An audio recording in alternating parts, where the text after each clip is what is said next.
Greetings, Judah. DFG, Gideon's Flight. Hey, guys. Just want to take some time today and just review, I guess, for lack of a better word, or statement of Black History Month.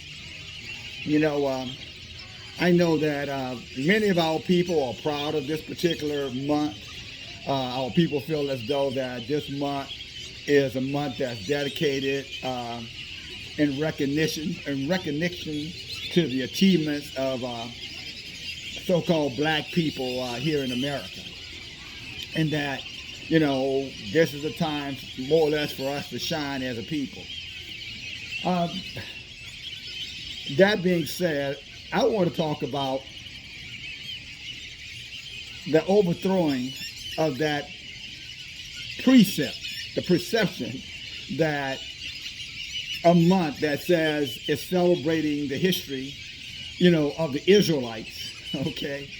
And the way they celebrate the history of the Israelites is by emphasizing how the Israelites had to overcome all of the oppression that was placed upon them, by the oppressor, the same people who signed off on Black History Month, that they take this month and they use this month as a month to reflect and to encourage the dedication of all of the achievements that we have in regards to all the oppressive laws and mandates and other things that were put in place to, quite frankly, create the so-called necessary overcoming achievements. So when you hear me talk about, you know, the overthrow, I mean it in regards to just that it's somewhat childlike to allow your enemy to define a celebration of your achievements when they're the ones who created the hostility for which those achievements, again, became necessary. And then they turn right back around and tell you, now celebrate it, feel good about it, you know, because at the end of the day, you know, you ought to be proud. And I push back on that lie. I push back on that because, you know, we are a naturally gifted people. We were created in the image, in the likeness of Elohim. The book talks about that. The book explains that to us very clearly. The book also tells us to not accept or not take upon the ways of our oppressors. And that's in every way. That's just not in terms of their culture, but it's also their belief system. It's also their customs. So when we take the approach that somehow or another slavery is something that needs to be emphasized in regards to how, you know, historic we were, because at the end of the day, we used to be slaves and now we're free. And now let us take some time to acknowledge that and to celebrate that by calling out slavery or the overcoming of slavery, or therefore maybe even the end of slavery, if you want to call it that. And the way we do that is by identifying that we're no longer slaves without calling in or exposing, better said, the very individuals who created the oppressive environment that institutionalized, you know, against slavery. I mean, these people are justifying, you know, our overcoming of something that they've actually put in place. And when we come back and say, or what we should be saying, let me say this either, because we're not coming back and saying anything. Most of our people are gladly accepting and acknowledging and posting all of their, you know, Black achievement, you know, heroes and Black achievement inventions and Black achievement, you know, victories, as though somehow or another we're still not an oppressed people, as though somehow we're still not a people who are being judged by Elohim for the very behavior that created the situation for us to be enslaved by these vicious heathens. Because only a heathen would take and sell people and rape people and murder people and hang people and burn people and then celebrate it with their children. And then only a heathen will be offended, you know, when they're called out for the wickedness, as though that somehow or another, by calling out their wickedness, is not as important as identifying one's overcoming of their wickedness. And I hope you heard what I said. I hope I said that very clearly, and I hope I articulated that to the degree that it made sense to you, because it makes a lot of sense to me.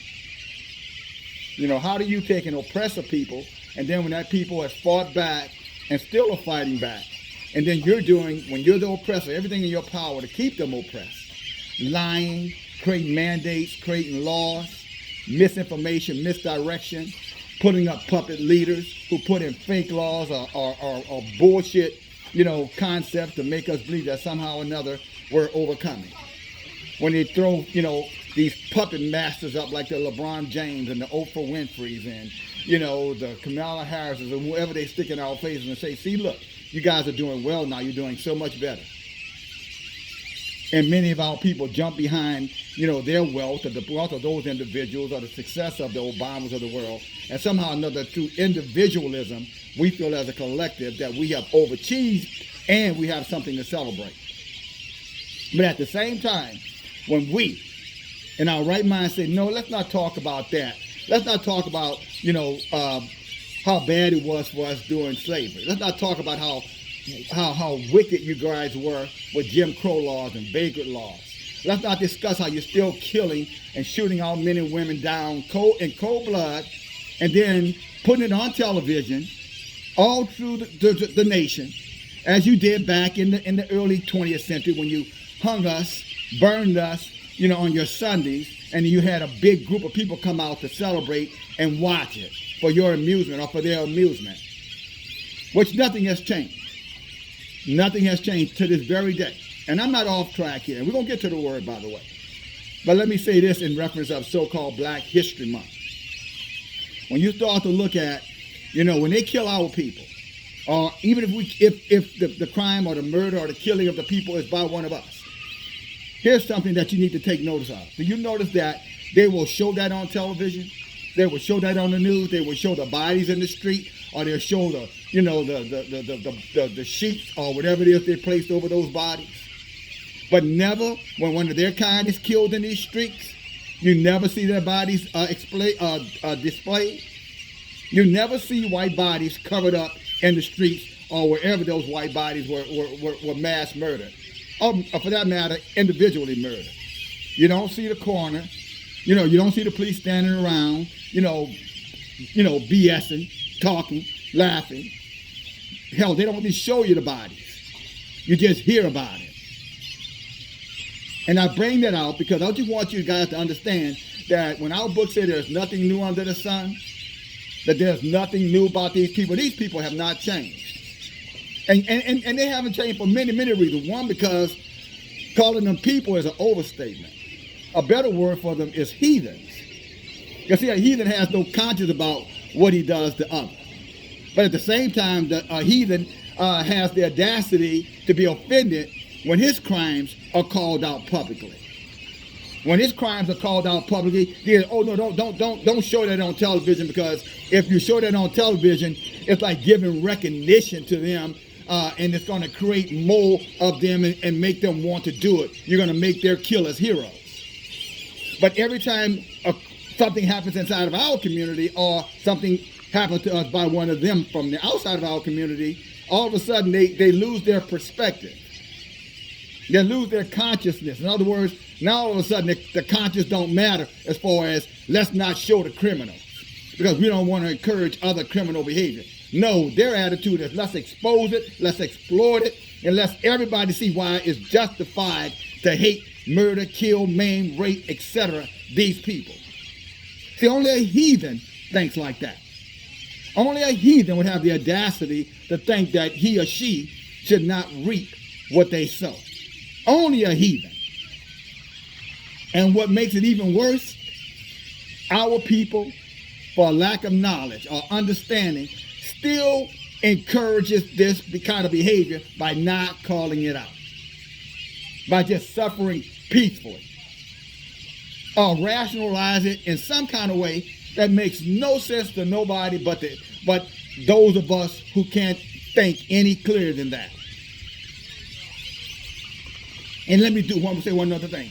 And then our people pour salt in the wound. Some of our people, not all of us, but some of our people pour salt in the wound by getting angry at truth tellers like myself when I call out this behavior and I call out the heathen for the heathenist ways. Then they look at me and say, oh, you're an angry man. Oh, I'm afraid of you. Oh, why are you always talking about that? Oh, you think too much, DFG. Just anything to marginalize the truth. Anything they'll say. And so when our book says that our people perish for lack of understanding, in other words, we're destroyed for it, that's this particular month is a perfect demonstration of what the Most High is talking about. Why would we be celebrating anything when we're still under the same oppressive system all over the world? Wherever our people are, you can find oppression knocking at the door, if not sitting right next to them, in their huts, shacks, ghettos, etc. But yet we're being encouraged to celebrate, to recognize the achievements of a few at the expense of many of us. So when I talk about it's time to overthrow it, my brothers and sisters, I'm only bringing forth the truth that Elohim said, that a time will come, and the day is near, that the wickedness of the Gentile will be destroyed. And once they're judged for their wickedness, then he will elevate us, and then we'll really see what freedom looks like, what truth looks like, what real healing looks like. And not some fake holiday, some fake month that they throw at you, you know what I'm saying, like you're some little, juvenile, some little kid at Christmas, looking for Santa, just for some trinket or gift or something, just to make you feel better about how bad you really are being treated. So just give me something, Santa. I'll take whatever you have. My brothers and sisters, it's time to overthrow these lies and these perceptions. And we cannot do this, I might add, to, again, continually to ignore what is absolute truth right in front of our face. We'll never win in that way. Today is Sunday, one of the most hellish days of mankind. Because it is the day that the heathens go to their gods and they ask their gods to keep them in power. And you'll see them in all churches all over the world, all over this country. They're in their churches and they're praying to their statues and they're praying to their idols and their false images, including white Jesus. They are praying to those images, their idols, their gods, that not only did they conjure up, but that they continue to do sacrifices for, to keep them in power, so that they can keep us, by the power of their gods, under oppression. That is what they're doing. So when you see them in all these churches and synagogues and mosques and temples today, just understand that's why they're there. They're not looking for redemption. They're not there looking for salvation. They're looking for justification and to stay in a position of authority. And their gods will grant that to them as long as our people are blind enough and ignorant enough to follow them in them same churches. And you heard right. They're in there asking the gods of this world, their idolatrous gods, Baal, Moloch, white Jesus, white Mary, Abraham, you know what I'm saying? Kali, Muhammad, Allah, Shiva, and whatever other bastard god that they have, they're in there asking those gods to keep them in power. And many of our people are ignorant enough to be in those same churches, mosques, synagogues, etc., right along with them, in ignorance, total sheer ignorance, empowering those gods. And then we wonder why Elohim has not come to redeem us, to remove the curse, the bondage that we're suffering in. It's a strange paradox of people that, again, naturally the most beautiful creation on the planet, talking about the Israelite male and the Israelite female, by far the most naturally beautiful enriched example of what humans were intended to be. Yet, we allow, what would you call it? A recessive gene, heathen nation of people, or nations with an S, of people, to dictate to us what beauty looks like, what success looks like, what recognition of achievement looks like, and now to the point of what health looks like in regards to their mandate. The very people who have spent there eternally on this planet trying to destroy us, murder us, humiliate us, deprive us, steal from us, rob us, rape us, cheat us, intermarry with us, whatever they can do, encourage us to kill our children included. And now in our trusting hearts, we have now said, you know what? If you say that we're sick, and if you say that, we need to, go along with all of these vaccination mandates, then we'll do that too. Because after all, you have shown yourself to be very trustworthy in your actions and your behaviors towards us, our people. We're not going to regard, we're going to ignore the fact, again, that you got our women, in a state of mind that's so debasing of themselves that they literally think that their body is a representative of what is good, what is wholesome, what is strong, what is progressive, what is independent, and what is beauty.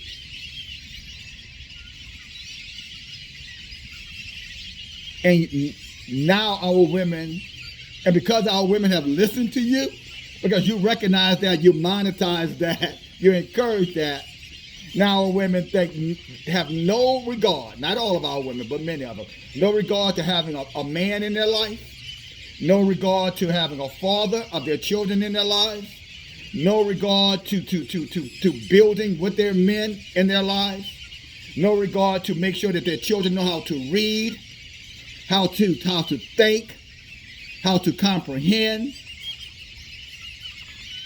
how to love themselves for who they are, how to understand that they are the apple of Elohim's eye, that they're the bloodline. As a matter of fact, our women, and before you sisters run off and start going into your feelings about what about the men, I'm on my way. Trust me, I'm on my way there. But now our women now pursue everything that's superficial, and they hate everything that's natural. In other words, they don't even appreciate the natural use of their bodies anymore. They think the natural use of their body is to run out in the streets, hang out, in the clubs, hang out at festivals, hang out at events, just anything other than putting on some decent clothes, being at home, with their men, with their children, learning about Elohim, resisting the temptations of the heathens, teaching their daughters how to be mothers, teaching their daughters how to contribute to their husbands, anything, how to cook, how to clean house, how to work, how to do laundry. I mean, nothing like that. That's all those things. Now, our women have abdicated that, most of them. And again, if it doesn't please their bodies, if it's not about them using their bodies to take advantage, then our women don't want to have nothing to do with that.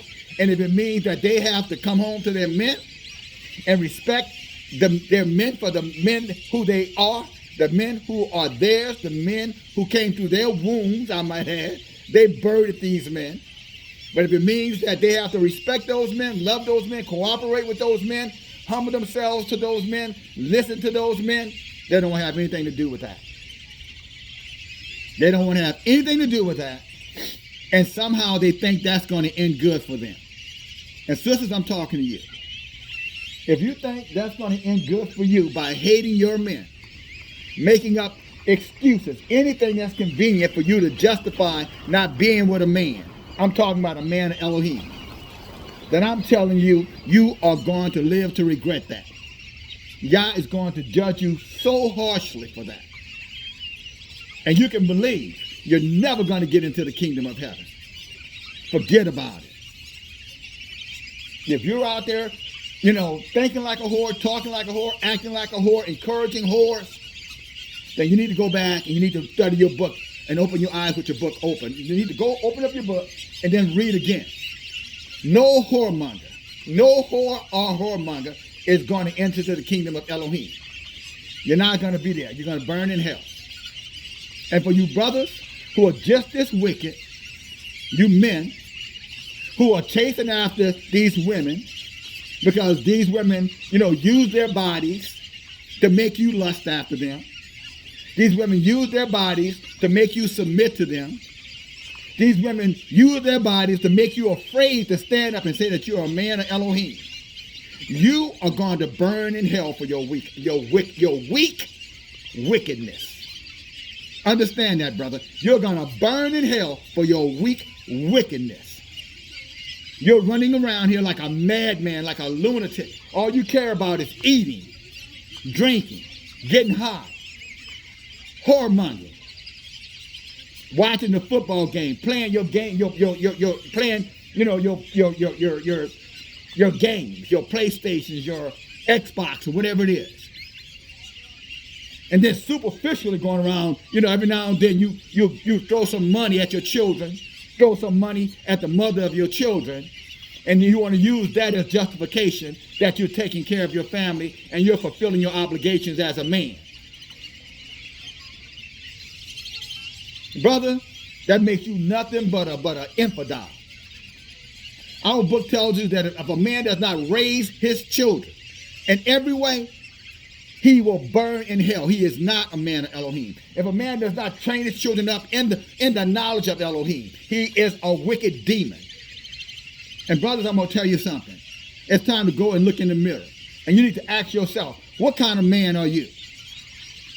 What are you settling for? And most of you, if you want to be honest about it, you settle for nothing. Just the bare necessities. Give me entertainment, give me food, give me something to drink, and give me something to screw, and then you're happy. How miserable you are.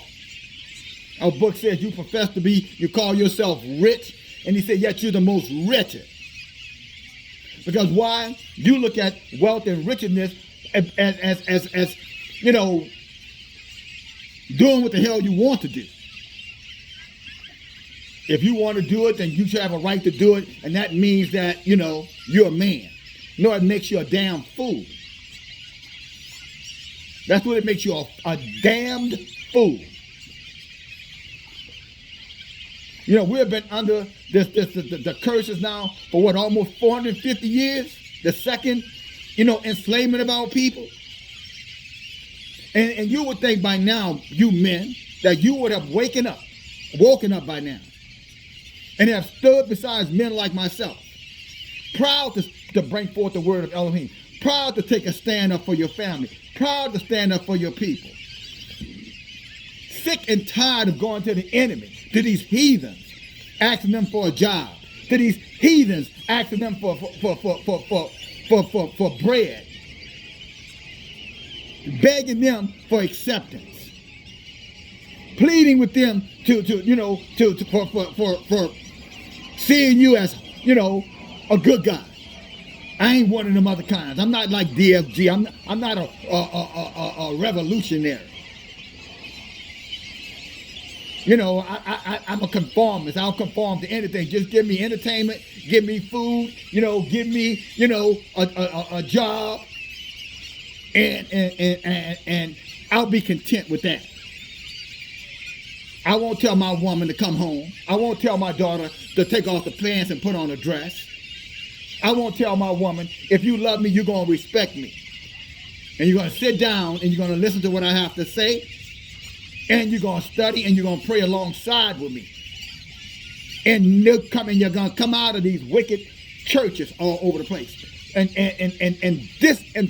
disembowel their gods.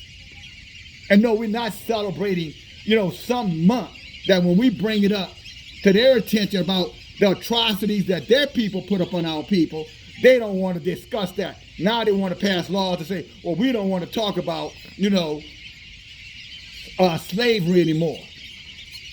Now that we got to talk about, you know, what our people did, you know, to those niggers. If we got to discuss, you know, what we did, what our grandparents and great-grandparents did to the niggers, then we don't want to discuss that. Now, if we're going to celebrate, you know, them overcoming, and we're going to celebrate Harriet Tubman and Frederick Douglass and W.E.B. Du Bois and Marcus Garvey and Martin Luther King and Muhammad Ali, you know, if we're going to celebrate, you know, those guys, then I'm okay with that, because at the end of the day, that don't take anything away from us. If we're going to study Mary Bethune-McLeod, then, you know, then we're good with that. But if we're going to talk about, you know, George Wallace, we're having that conversation. If we're going to talk about the first 13, I guess the 13 of the first 18 presidents of the United States held slaves or were slaveholders, we're not going to talk about that. If we got to say that the heroes of the Republic were slaveholders, we're not going to talk about that then. We're going to erase that.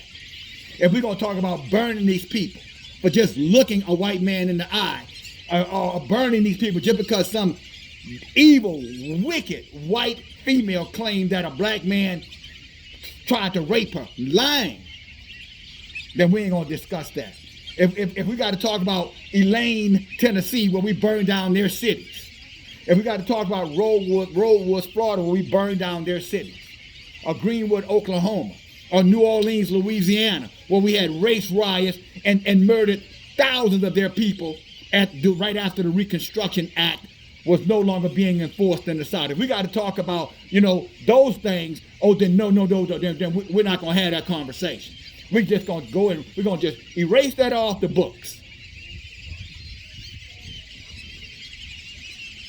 But see, that's the way of the heathen.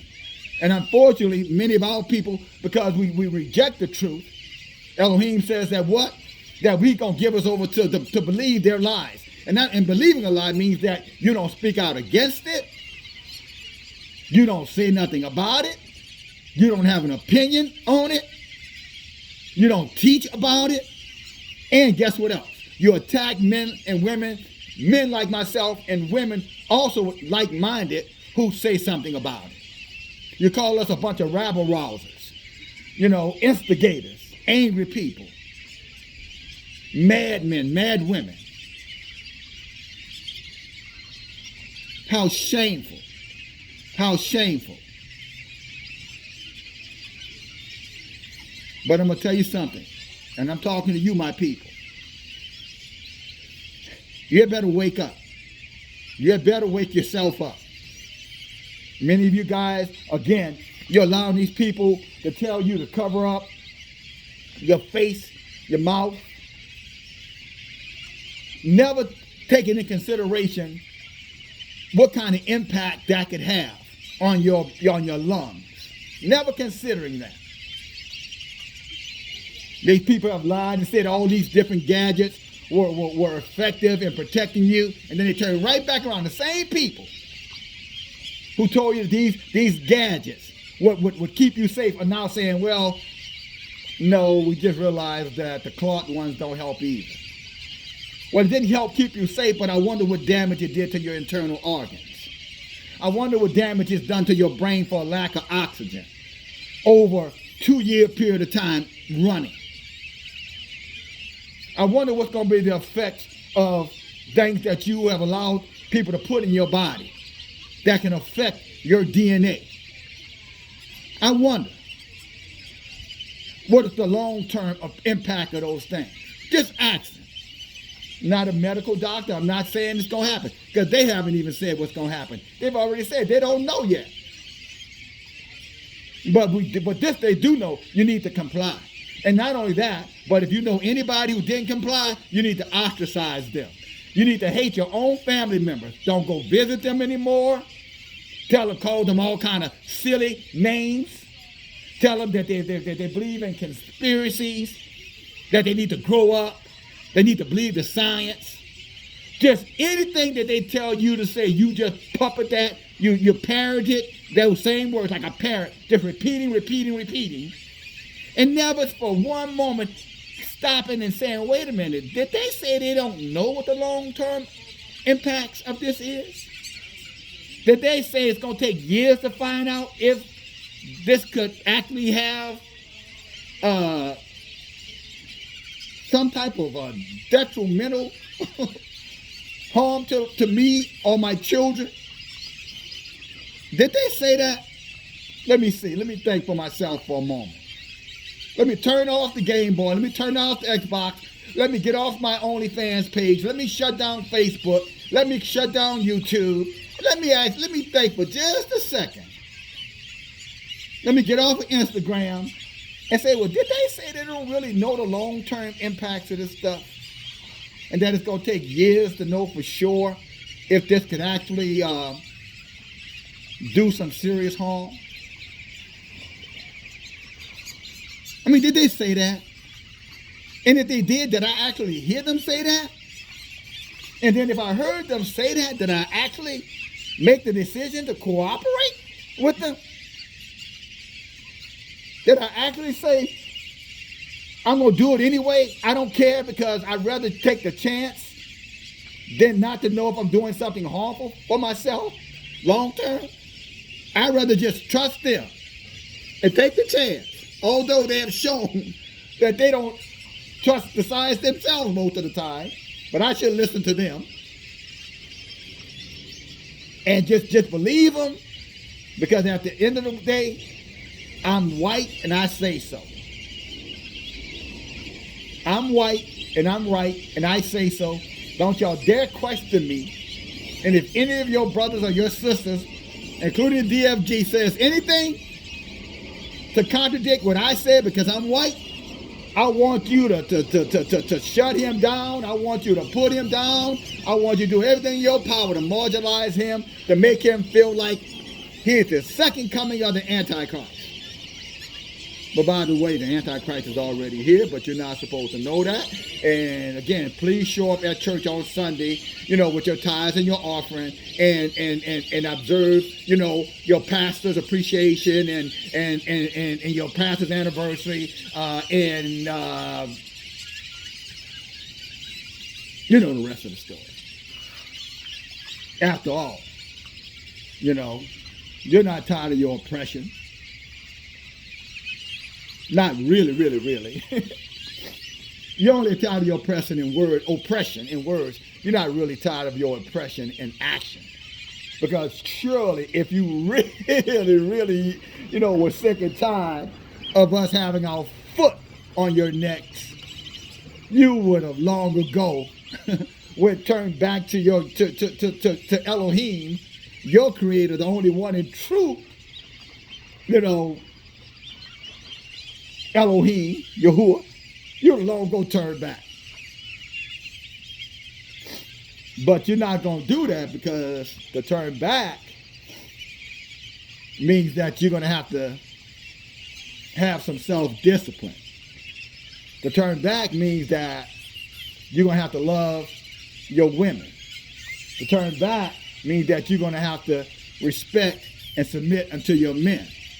To turn back, it means you're going to have to cut off all of these diabolical excesses that you enjoy so much. To turn back means that instead of killing your babies, you're going to have to raise them. To turn back, instead of, teaching your boy that he's a girl, you're going to have to encourage him to listen to his father so that he can grow up to be a man. To turn back means that you're going to have to teach your daughter that she needs to listen to her mom, and that she doesn't need to be thinking about anything that is sexual until she gets a husband.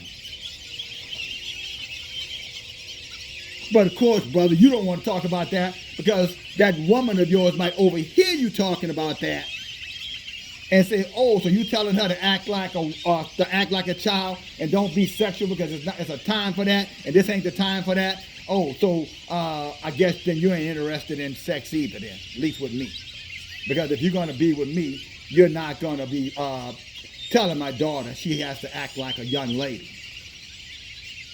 And you're surely not going to tell me that, what I need to be wearing, how I need to talk, how I need to walk, how I need to honor you, respect you, how I need to be taught the word of Elohim by you. Oh, no, no, no, no, no.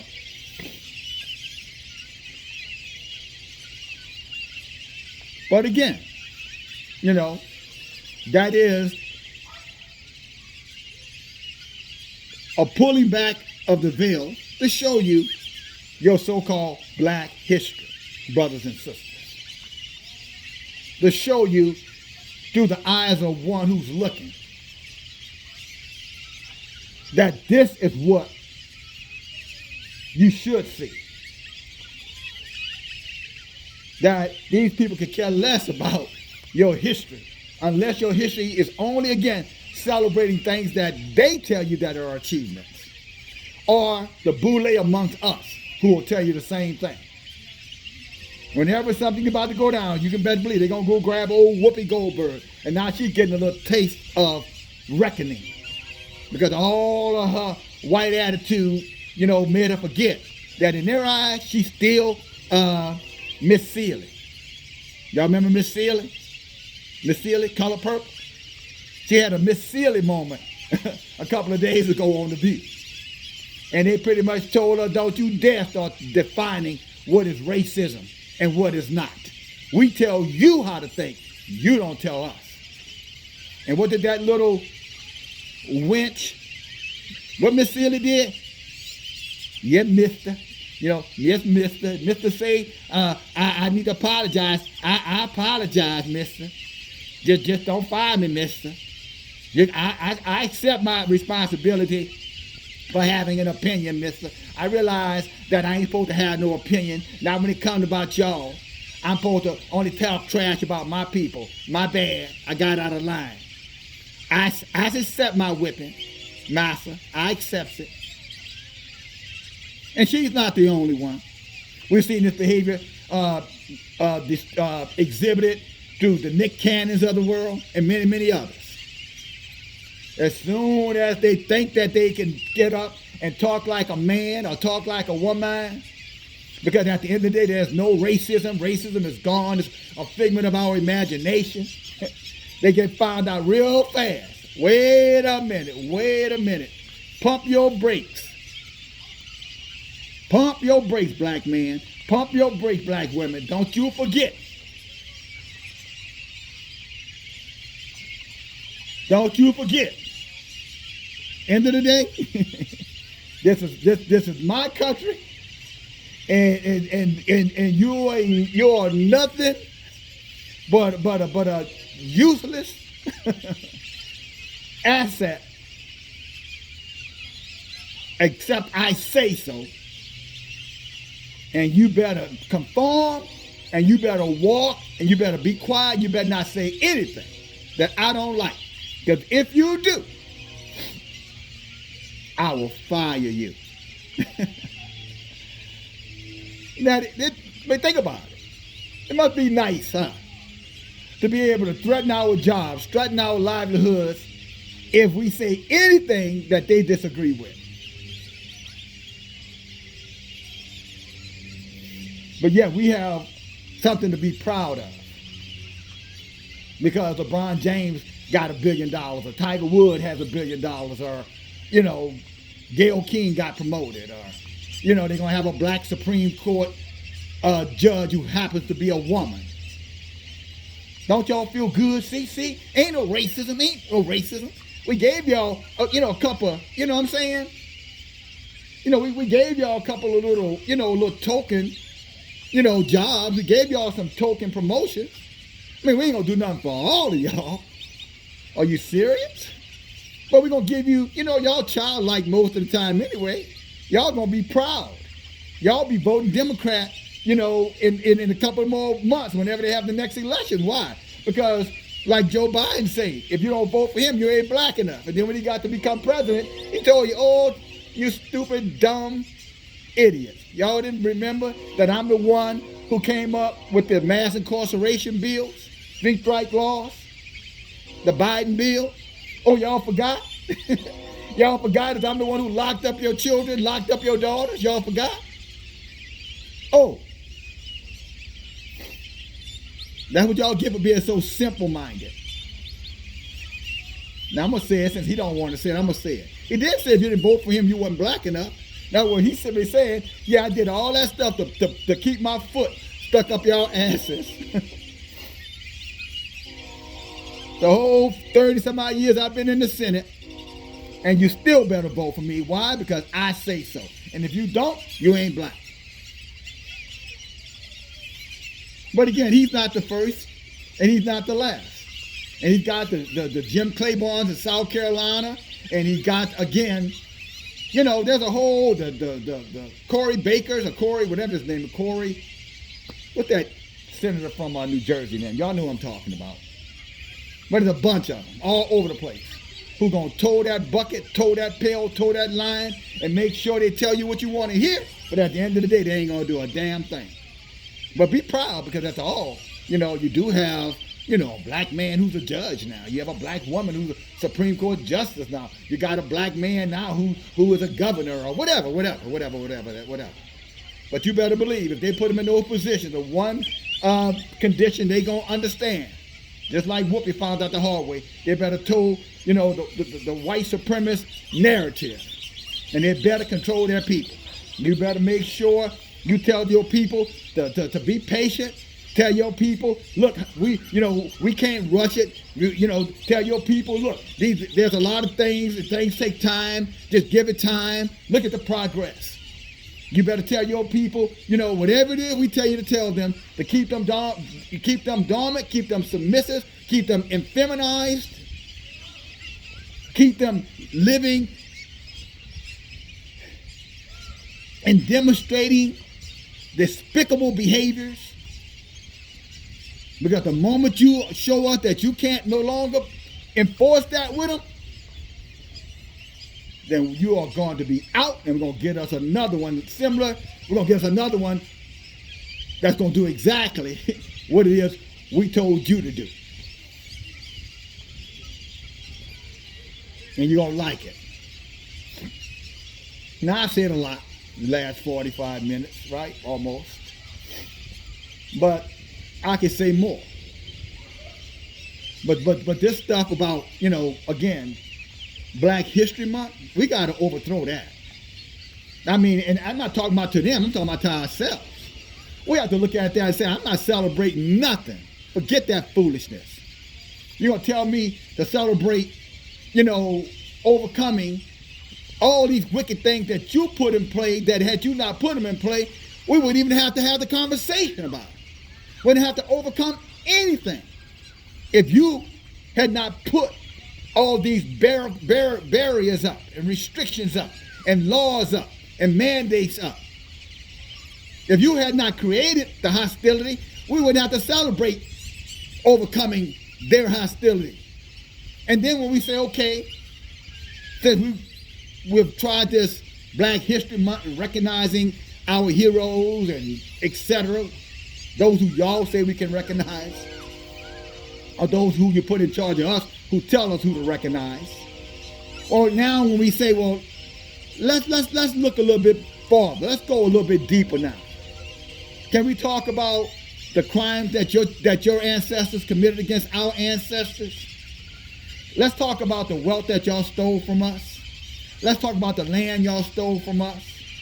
Let's talk about how you guys fed our children to alligators, as alligator bait. Let's talk about how you raped our mothers. Let's talk about how you blindfolded our sons and had them rape their own mothers so that you can make super babies. Let's talk about how you raped our women and taught our women to hate their men, to control their men, and that if they didn't control their men, that the Willie Lynch, story would become a true reality.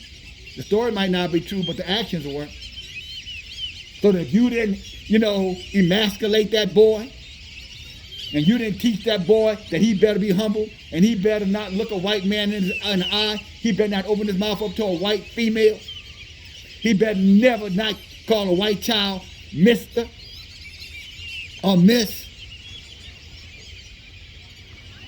Then not only will we will try to beat him to death, but we try to beat you to death as well. Or we throw you right out there in the damn fields with them. Whatever they would tell the so-called boule group amongst us. Those who worked in the houses. Those who build the homes. Those who mended the gates. Raised their cattle. Shoed their horses.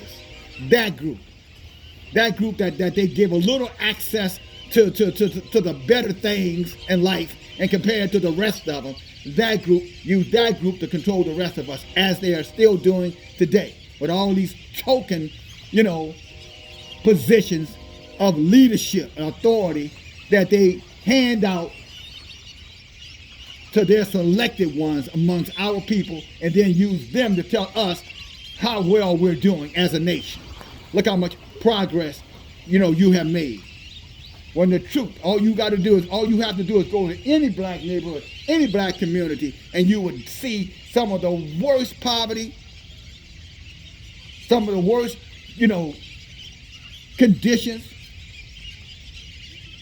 no infrastructure going on in there, substandard education system going on in there, alcohol, access to alcohol almost on any corner, access to drugs almost any corner, men sitting out on the corners, drinking and, just wasting their lives away, women walking around dressed, come on, let's just tell the truth, dressed like whores. Let's call it out, dressed like a whore. Hell, our women don't have to go on the corners anymore to solicit the attention of a man for sex. Because their very attire have men looking at them like that no matter where they go. There's hardly a man out there that looks at one of our women and the first thing that comes to his mind is, boy, look at her ass. Look at her, she got her stomach showing. Look at her. Lips polished. Eyelashes fake, look like fans on her eyes. Her contact in.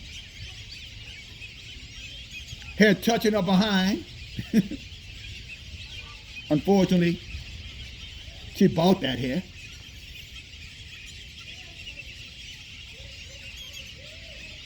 And again, superficial success, superficial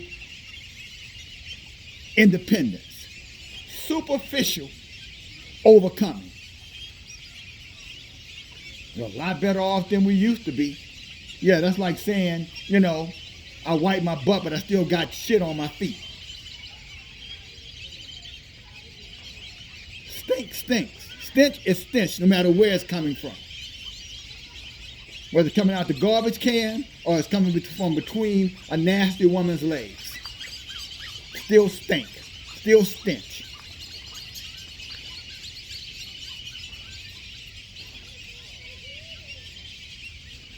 And again, brothers and sisters, this message is to us. You know what I'm saying? This oppression that this judgment is going to end bad for us if we don't wake up. And I'm gonna say this too. You know, for all of you know, I'm not even gonna talk about the church, because if you're still in the church right now, then something is wrong with you. If you're still in these churches right now, after all this exposure of these churches have come out, pastors, corrupt, taking the money from their congregations and buying luxurious, cars and luxurious planes and going on luxurious vacations. If you're, buying expensive, $2,000, $3,000, $4,000, $5,000 suits and dresses and shoes, and if you still don't realize now that you're being exploited for your hard-earned resources, then you need to be taken advantage of. So if you're still in the church right now, that's, this message probably is not even for you. But for those of us who understand that something is wrong, I'm going to say something to you guys. Look, I don't care who's on YouTube saying whatever they're saying. It does not matter what they're saying. They could take our book, what they call the Bible, and they can sit there and read from the Bible and tell you all about the end times and what's going to happen. But if they can't relate that to right now, if they can't talk to you grassroots style, then they are not your leaders. They are not your watchmen. They are not your watchwomen. I'm talking about if they can't talk, just like your brother has been talking for a little bit over 50 minutes. Because guess what? I haven't said anything that a man of Elohim should not say. If you knew your book, and had you studied and read upon your book, you would know that these kind of situations were always the situations that our people were confronted with. When Nathan went to David, he confronted David with an adulterous affair. When Saul went to Samuel, he confronted Samuel with, self-righteousness, doing what he wanted to do versus what he was told he had to do. When Jehu came to Jezebel, he had to deal with her because Jezebel was teaching all of the people to be idol worshipers.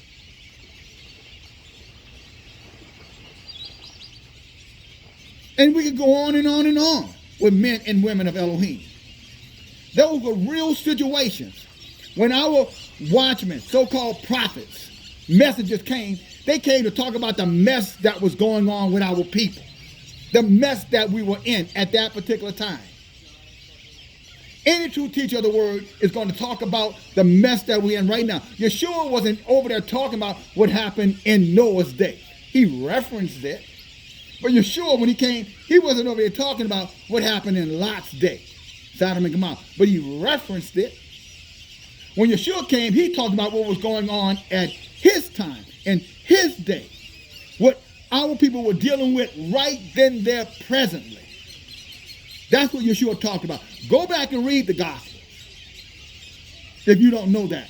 Paul, he talked about what the people were dealing with right there in Laodicea or Corinth or Rome. He wasn't sitting there talking about what had happened in Babylon, what had happened in the Assyrian captivity. He was talking to Rome in chapter 1, the people at Rome, he was talking to them about homosexuality. He was talking to them about idol worship. He was talking to them about, being disobedient, loving, materialism. But see, you don't study the book. Our people are so caught up in religion that they think if somebody's not sitting there talking about the goodness of Jesus, the goodness of God, that somehow or another they are the devil themselves. When truly the devil is the one who's talking about just that. Wait. God loves everybody. Jesus died for your sins. You're not going to be judged. Jesus was already judged for you.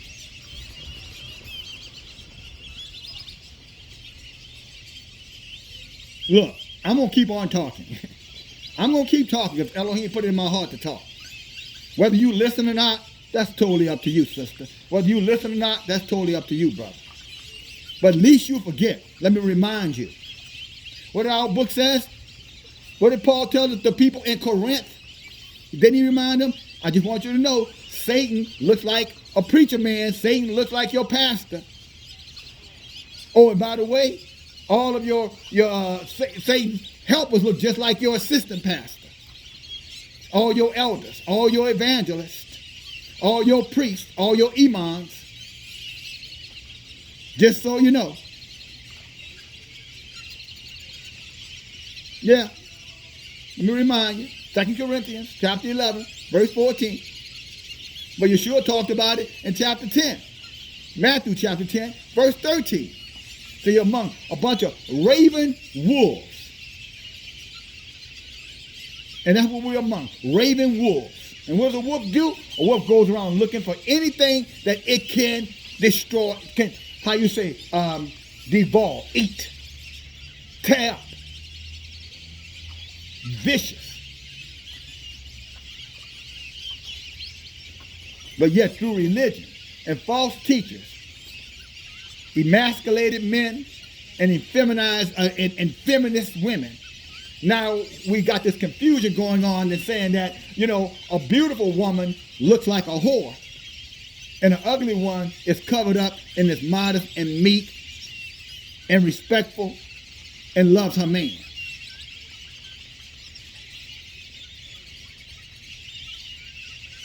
Modest, meek, respectful, loving her man, loving her family is a fool.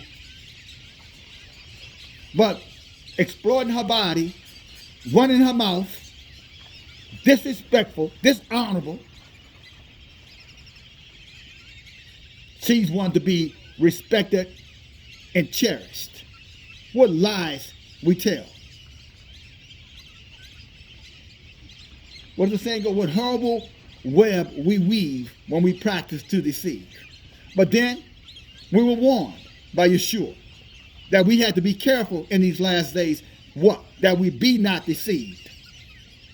For there will be many coming and saying, oh no, this is what Jesus wants you to do. Oh no, this is what Yah wants you to do. Oh no, this was, and he said they will be liars. Don't believe them.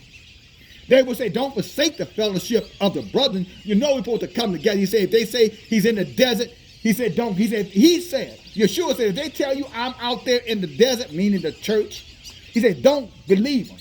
If they tell you I'm in the wilderness, meaning, you know, there's synagogues and mosques or whatever so-called religion is, he said, go there not. It's what he warned us. But because our people refuse to study for themselves, our people refuse to turn their backs on the lust of their eyes, the lust of their flesh. Our people refuse to do it. So therefore, guess what? We're still under this bondage, and it's going to get worse. What did Nehemiah said? 2/3 of us would die in the judgment. 2/3. Why? Because we were rebellious, hard, stiff-necked, hard-headed. When a true trumpet sounds, someone who's bringing forth the truth, regardless of how it might feel to your ears or feel to your heart, to your brain, you don't want to hear that. Too loud, turn him off. Too loud, turn him down. Too loud, ignore him. Let me get someone who's just going to tell me everything that I want to hear, going to make me feel good about what I believe, even if that means it's going to cause me to burn in hell, and my children too.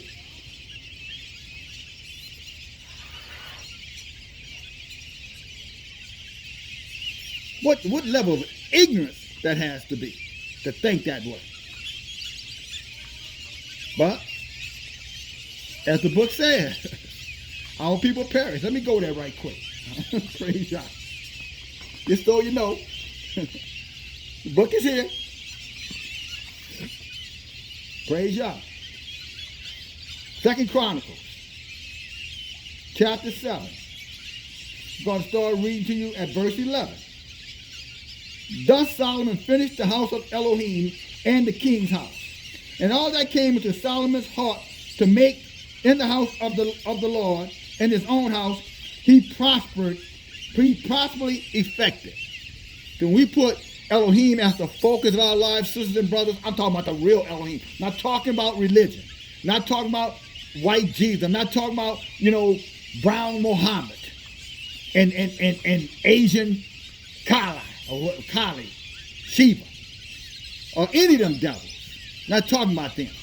Talking about the one and only creator. When we put him first, he said, then your prosperity is going to reflect in your life.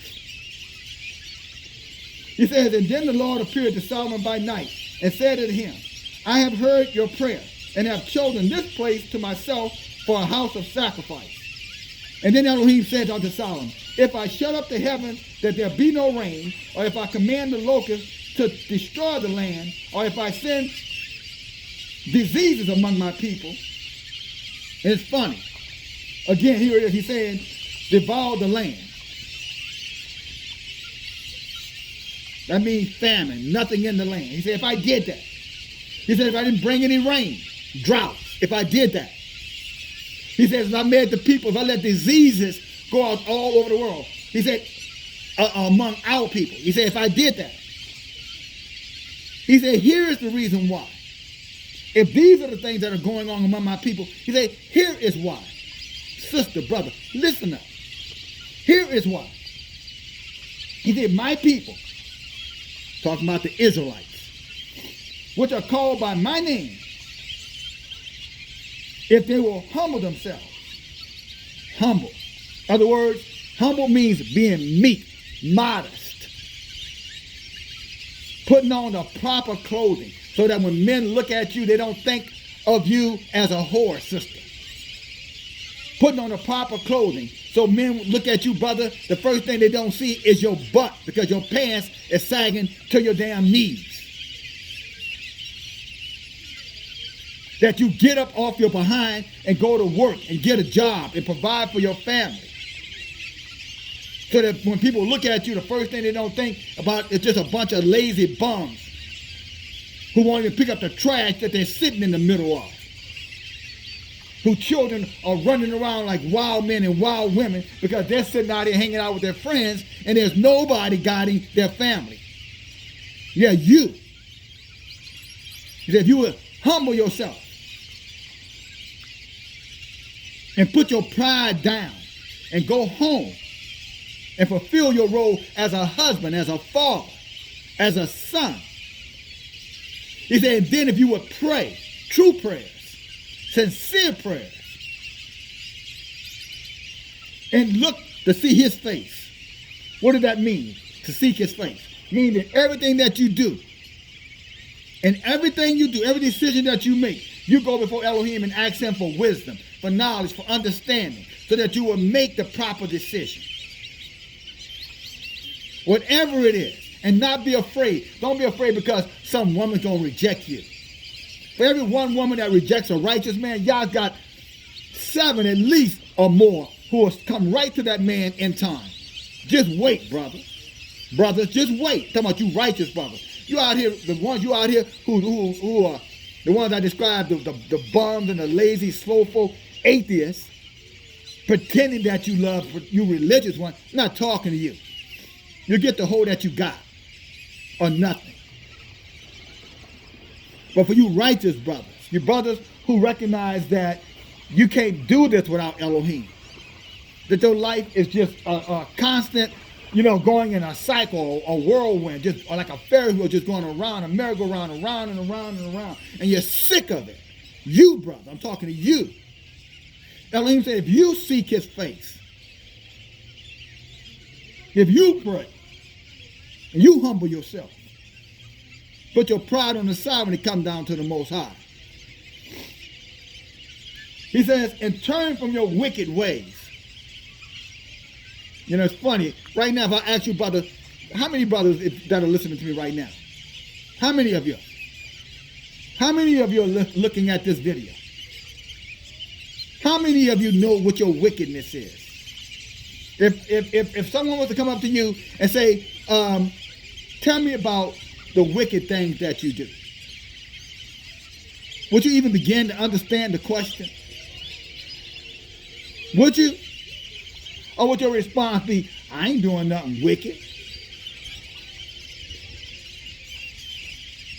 Yet the book says that our wickedness is part of the reason why we're being oppressed, why we need a Black History Month, why we're still in bondage because of our wickedness. And now, again, your brother's asking you as a brother, a father, elder, can you tell me what your wickedness is? Can you? Can you write down what it is? Can you get a piece of paper and write down, here's my wicked. Here are the things that I do that are wicked. Here's what I do. Can you do that? Would you do that? If it meant to heal your children, if it meant to heal your land, to get our land back, would you do it? Would you do it if it meant, us becoming prosperous? Would you do it? Would you do it if it meant that, our women would turn away from the heathens men and start loving us, turn away from loving each other and start loving us again? Would you do it? Would you do it if that meant that you would no longer have to, beg your oppressor for bread? Would you do it if it meant that you didn't have to see another one of your sons dying in these streets, murdered in these streets? One of your daughters, dying of a drug overdose in the street or being some man's whore in the street? Would you do it then? Would you list your wicked ways? If listing those ways would heal that, would put a stop to that, would you do it? Huh, brother? Would you do it? Then here's what I'm going to challenge you to do then, brother. Then if you don't know what your wickedness is, then I want you to get the Torah out. I want you to go to the book of Leviticus. Go to the book of Deuteronomy. Go to the book of Exodus. Go to the book of Numbers. And then look at the things in there that it says, thou shalt not. Just look at the thing that says, thou shalt not. Go to the book of Deuteronomy, start at chapter 30, and read what it says that read chapter 30, and look and see what it says, thou shalt not. Go to Deuteronomy chapter 28 and read and see what it says that if you do these things, I'm going to curse you. You're going to have diseases. You're going to have famine. You're going to have poverty. You're going to have debt. You're going to have mayhem. You're going to be the tail and not the head. You're going to be poor and not rich. Go read it. Go read that.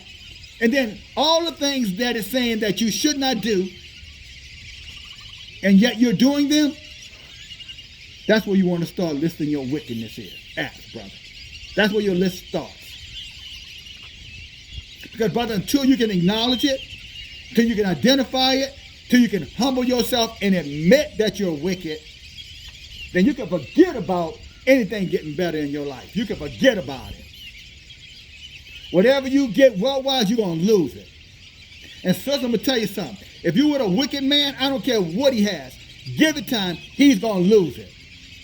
If that man is not living by the law, statutes, and commandments, I'm telling you, I don't care what that man has. He is going to lose it. He's going to lose it. His children will never get it. How many of our parents were homeowners? Grandparents had land. And do we have it now? Do you have it now? How many of you are in an inherited home, have inherited property from 2 or 3 generations back? Do you have it? They had it. Why don't you have it?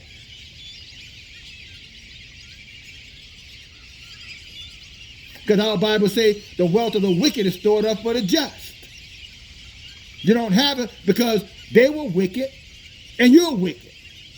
That's why we don't have it. Our book says that the wealth, that a righteous man leaves an inheritance to the second and third, to his children and his grandchildren, to his great-grandchildren. So if you think, my brother, that wickedness does not have a price, sister, you were the man, and you think that y'all have all that stuff, or, y'all a power couple now. He got a good job, and you got a good job, and if y'all get married, he going to leave his stuff to you, and if he die, and if you die, you're going to leave your stuff to him, and y'all stuff going to go to y'all children. You better think again. You better go back and look at the history of your parents and your grandparents or anybody that you know from 2 or 3 generations ago and see what they had and what they still have. Because what you're going to find out is when the book says that my people, when they disobey me, anything they get, any wealth they get, it's going to be like putting money in bags with holes in it. In other words, they will lose it in their lifetime. That's the book. And if you think that the book is not true, first of all you do is open up your eyes and look around. Look around, turn on the news if you don't think it's true. But more important than that, you'll find out before your life is over with. All that stuff that you value so much, all that stuff you work so hard to get, all them clothes you bought, put in your closet so when you went out, sister, so you could be the finest one. You can have on the best fitting pair of jeans and the best fitting top, the best looking weave. You're going to find out. Before you die, all of that stuff is going into the garbage can. All that stuff going to end up in the junkyard, all of it. And that house that you cherish so much, bank will get it back. And that car that you cherish so much, it's going to break down, and you're going to find out, guess what? I don't even have the resources to fix it, to keep it going. You'll lose it. You're going to lose it all. That's what the book says. That's what the Most High says. And nothing or anything that any of us can do can change it. It is prophesied to be. Elohim word is true. Our book says there's a way that's going to seem right to you, but that way going to lead you to death. You're going to be destroyed because you're going to go the way of men. You're going to let men tell you what's best for you. When you have a history book full of knowledge, full of wisdom, full of information, to let you see times past, to explain to you what is coming in the future, and you ignore that for the logic of wicked-ass men who don't know anything outside of what some institution told them. Liars lying to liars who lie to you. And yet you believe that their word is true. Wake up, my people. He goes on to say, if they will turn from their wicked ways, say, then I will hear from heaven, and I will forgive their sins, and I will heal their land. That's verse 14. And then 17 he says that as for you, if you walk before me as David your father walked, and do according to all that I have commanded thee, and you shall observe my statutes and my judgments, which means the Torah, then will I establish the throne of your kingdom, according as I have covenanted with David thy father, saying, there shall not fail thee a man to be the ruler in Israel. You understand that, my fellow Israelite brothers and sisters? The book is saying that the black man, Israelites, the people of the book, he said if we obey him, these white devils and wicked ones and all of those half-assed ones, he said they would never be able to rule over us. We wouldn't need a Black History Month.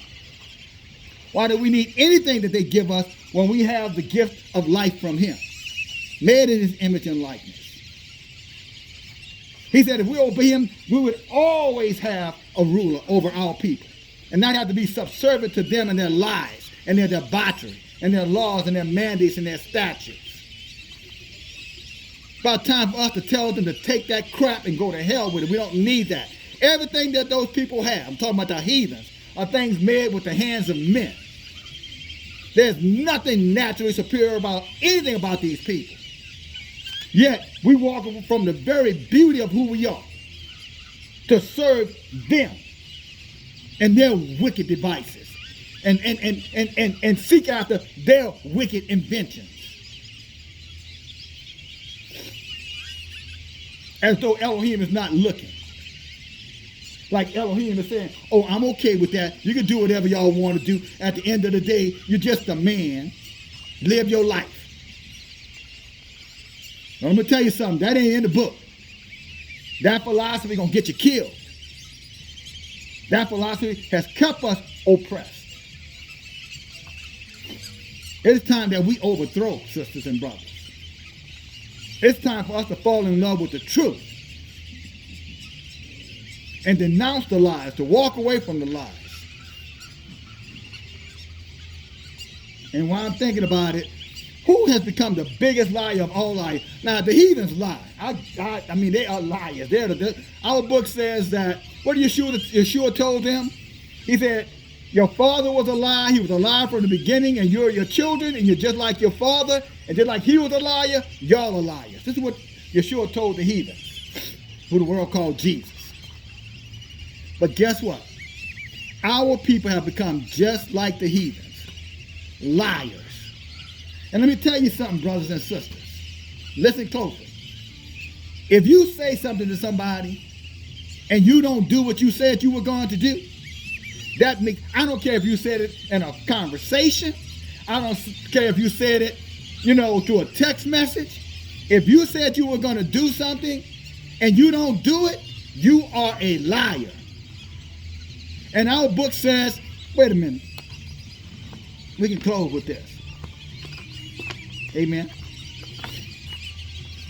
Just so if you think that your lies are not going to find you out, that God's not going to hold you accountable for the white lies. Where did that term come from? White lies. That means the lie that white people tell, well, you don't hold them accountable for it. But if you tell a lie, they're going to be repercussions.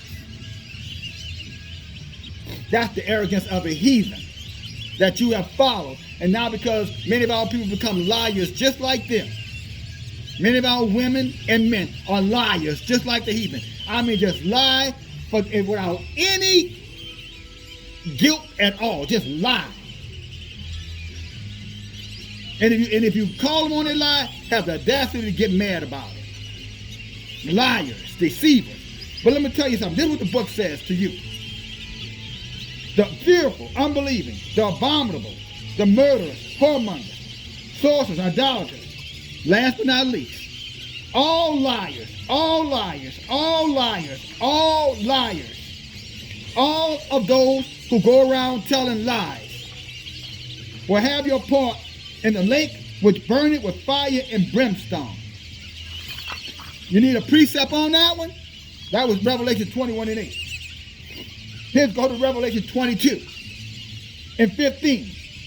He says, for all that are without are two-legged dogs, sorcerers, those who believe in astronomy, those who believe in pagan festivities and pagan holidays, sorcerers, whoremongers, that whether you're male or female.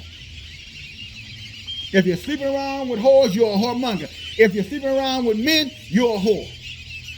If it ain't your husband and you're sleeping with him, you are a whore. Simple as that. Murderers, idolaters. You're in these churches. You're practicing religion. You're an idolater. Idolaters, any place that's made with the hands of men. If you go in there to pray, if you go in there to worship, you are an idolater. And whoever, this is the big one here, whosoever loves and make up lies. Those who love telling lies and those who like making up lies.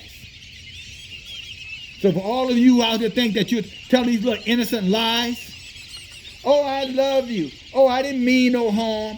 Oh, I was going to get back with you. Oh, I'm going to give it to you. Oh, I'm going to do this. Oh, I'm going to do that. Lying when you said it, and you're damn sure proving a lie when you didn't do it. I hope you hear. I hope you heard what I said clearly. You are going to burn in hell. Just so you know. You're going to burn in hell. Except you repent and never do it again. But you know, brothers and sisters, we'll wrap this up. Black History Month is nothing but deception on a massive scale to make our people feel like this country cares about our achievements, or we should care about achieving things when they are the very one who created the obstacles that caused us to be oppressed and have to seek out finding ways to feel good about ourselves. When the truth of it, the fact that you are made in the image and likeness of Elohim, and that you have a book written from Genesis to Revelation about who you are and your accomplishments and your greatness. If you can't find something in the so-called Bible to make you feel good about yourself, then you deserve what you get from these heathens. A 30 or 28-day month fake recognition month. You deserve it. You got a whole documented book of your achievements. But you'd rather let the heathen tell you that a couple of chosen boule inventors, this orators, so-called freedom fighters, spokespersons, spokeswomen. That's what you need to be proud of, and nothing else. Then you are a damn fool. You are a damn stupid fool. And I know, oh, there you go, he's talking rough. No, I'm talking like a man. One that's in his right mind. You are a damn fool. You wait for them to tell you who to recognize. How about recognizing your father? How about recognizing your mother? How about recognizing hardworking men and women who take care of their families every single day? How about recognizing, your son or your brother or your man or your father who goes out there and spends 40, 50, 60 hours a week to come on and share what he earned with you and with your children? How about recognizing your woman who puts up with all kind of crap from her friends, her parents, who tell her she could do better than you, that she don't need you, that she don't need no man. But yet she stands right there as a freedom fighter, as a warrior, and says, you know what, I don't care what anybody says. I'm staying with him because I want to be with him, because he deserves to have somebody on his side. And my God, my Elohim, by the power of your might, I ain't going nowhere. I'm going to love him. I'm going to support him. I'm going to encourage him. I'm going to help him. I'm going to do whatever is necessary of me to serve him and to let him know he is not alone. How about recognizing her for that? How about putting some shine on that? But see, that's not historic enough for our people. But it is our story. It is our story. So I'm going to say this in the ending. Let him keep his history month, his story. The story he wants to tell us. They want to tell us. I'm talking about the heathens. The white, the yellow, Asian, Latino, all of the heathens. Let them tell their stories. Let them keep their stories for themselves. Let them keep their history for themselves. And let us go back to our own true history. It's written in the book. Amen? Let's get our heroes out the book, the real heroes. And let's model ourselves after them, and not after these wicked, sellout, boule mascots masquerading as men and women who love the people when truly they only love them damn selves or love themselves. Book says judgment starts at the house of Israel. We are Israel. He said just like he blessed David for David's faithfulness, he'll bless us if we do the same. I'm going to end this message right here. Praise God. By the way, there's been a couple of heathens came behind me. Y'all didn't hear, but I heard them.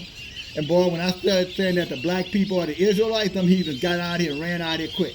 So when you saw that bass in my voice kind of go high, it's because I wanted to make sure they understood I'm not afraid of them devils. And just like I'll say it to you, my brother, face to face, my sister, face to face, I say it in front of them face to face too. Because guess what? Your brother loves your people, his people, he loves our people. And more important than that, your brother loves Elohim, and your brother is not afraid of these devils. And I'll take that to my grave. DFG, talk to you later. Bye now.